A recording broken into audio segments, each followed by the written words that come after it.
இது குறித்த விவரங்களை வழங்குவதற்காக செய்தியாளர் ராஜகுமரன் இணைப்பில் இருக்கிறார். ராஜகுமரன், வணக்கம். மருத்துவர்கள் பணி முடித்து செல்லும் போது பயோமெட்ரிக் பதிவு அவசியம் என அறிவுறுத்தப்பட்டிருக்கிறது. இது குறித்து மேலும் சொல்லுங்க.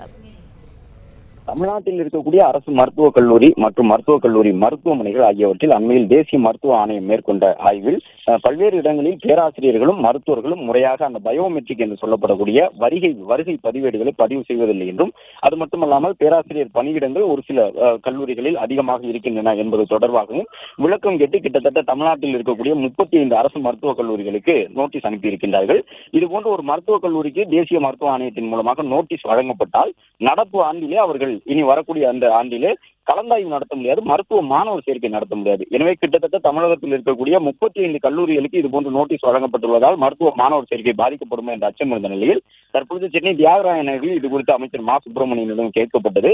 தமிழ்நாட்டில் இருக்கக்கூடிய அரசு மருத்துவக் கல்லூரியினுடைய பேராசிரியர்கள் மற்றும் மருத்துவர்கள் பணிக்கு வரும் பொழுதும் பணியை முடித்து செல்லும் பொழுதும் மறக்காமல் பயோமெட்ரிக் வைக்க வேண்டும் என்பதுதான் துறையினுடைய செயலாளர் வாயிலாக அறிவிக்கப்பட்டிருக்கக்கூடிய அந்த அறிவிப்பாக இருக்கின்றது என்று அமைச்சர் தெரிவித்திருக்கின்றார். ஆனால் ஒரு சில மருத்துவர்கள் பெரும்பாலான பகுதிகளிலே வருகையின் பொழுது, அதாவது காலையில் பணிக்கு வந்துவிட்டோம் என்பதற்காக பயோமெட்ரிக் முறையிலே வருகையை பதிவு செய்கின்றார்கள். ஆனால் எப்போது வீட்டுக்கு செல்லுகின்றார்களோ அப்பொழுது வெளியேறி செல்வதற்கான வருகை தந்ததற்கான பதிவு செய்வதில்லை. எனவே வரும்பொழுது மட்டும் பதிவு செய்கின்றார்கள், போகும் பொழுது வருகையை பதிவு செய்வதில்லை. எனவே அது தொடர்பாக அறிவுறுத்தப்பட்டிருக்கின்றது என்று அமைச்சர் மா சுப்பிரமணியன் தெரிவித்திருக்கின்றார். மருத்துவர்களோ கல்லூரி பேராசிரியர்களோ மருத்துவ கல்லூரிகளில் வரும்பொழுதும் மருத்துவமனைக்கு வரும்பொழுதும் வருகையை பதிவு செய்துவிட்டு வெளியேறி செல்லும் பொழுதும் அந்த பதிவை செய்ய வேண்டும். அப்போதுதான் அவர்கள் எவ்வளவு நேரம் பணியில் இருந்தார்கள் என்பதை தெரிந்து கொள்ள முடியும் என்பதன் காரணமாக அது குறித்த உத்தரவு பிறப்பிக்கப்பட்டுள்ளதாக தெரிவித்திருக்கக்கூடிய அமைச்சர், இதுபோன்ற நோட்டீஸ் திமுக ஆட்சி காலத்தில் மட்டுமல்ல, சிறிய விஷயங்களுக்கெல்லாம் தேசிய மருத்துவ ஆணையம் இதுபோன்ற நோட்டீஸை வழங்கும். அதிமுக ஆட்சி காலத்திலும் கூட நோட்டீஸ் வழங்கப்பட்டிருக்கின்றது. எனவே 35 கல்லூரிகள் வரை இவ்வாறு நோட்டீஸை பெற்றிருந்தாலும் அவை மருத்துவ மாணவர் சேர்க்கை நடத்துவதில் எந்த தடையும் இருக்காது. இதுபோன்று கேள்விகள் கேட்பது தேசிய மருத்துவ ஆணையத்தினுடைய வழக்கம். உடனுக்குடன் நாங்கள் பதிலை கொடுத்துவிட்டு முறையாக மருத்துவ மாணவர் சேர்க்கை நடத்தி கொண்டிருக்கின்றோம் என்று அமைச்சர் மா சுப்பிரமணியன் தெரிவித்திருக்கின்றார்.